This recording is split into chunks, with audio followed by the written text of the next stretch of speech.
লন্ডনে স্বামী বিবেকানন্দ বক্তৃতা দেওয়াকালে তিনি বিশেষ কতগুলো বিষয়ের উপরে গুরুত্ব দিয়ে বক্তৃতা দিতেন।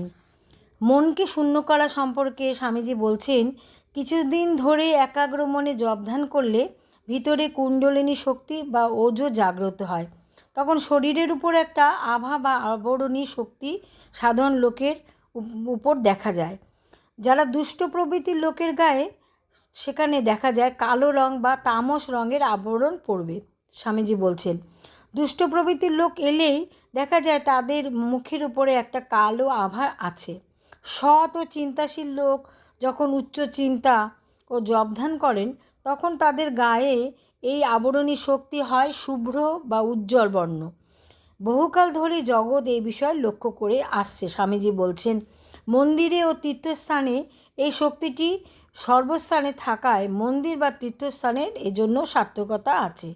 এই বিষয়টি স্বামীজি নানারূপ উদাহরণ দিয়ে ব্যাখ্যা করেছেন। সকলে স্তম্ভিত ও নিস্তব্ধভাবে সেই সকল বিষয় শুনছেন। সকলে বুঝতে পারছেন যে স্বামীজির দেহ থেকে যে শুভ্র বর্ণের প্রখর তেজ নির্গত হচ্ছে সেটি অলক্ষিতভাবে সকলকে মুগ্ধ করছে এবং এক অনির্বচনীয় আনন্দ সেখানে সকলে উপভোগ করছেন। মনের আকর্ষণীয় শক্তি সম্পর্কেও স্বামীজি বলছেন, মন কুণ্ডলিনী শক্তি কিছু পরিমাণে উচ্চে গমন করলে সেখান থেকে এক আকর্ষণীয় শক্তি নির্গত হয়।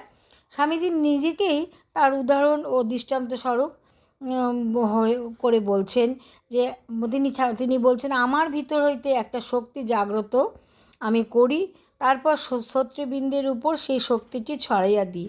ক্রমশ সেই শক্তিটি তাদের মনে প্রবেশ করে, তখন আমার নিজের রঙে তাহাদের মনও রঞ্জিত হয় এবং পরে সেই অনুরঞ্জিত মনগুলোকে আমি নিজের ভেতর আকর্ষণ করে নিই।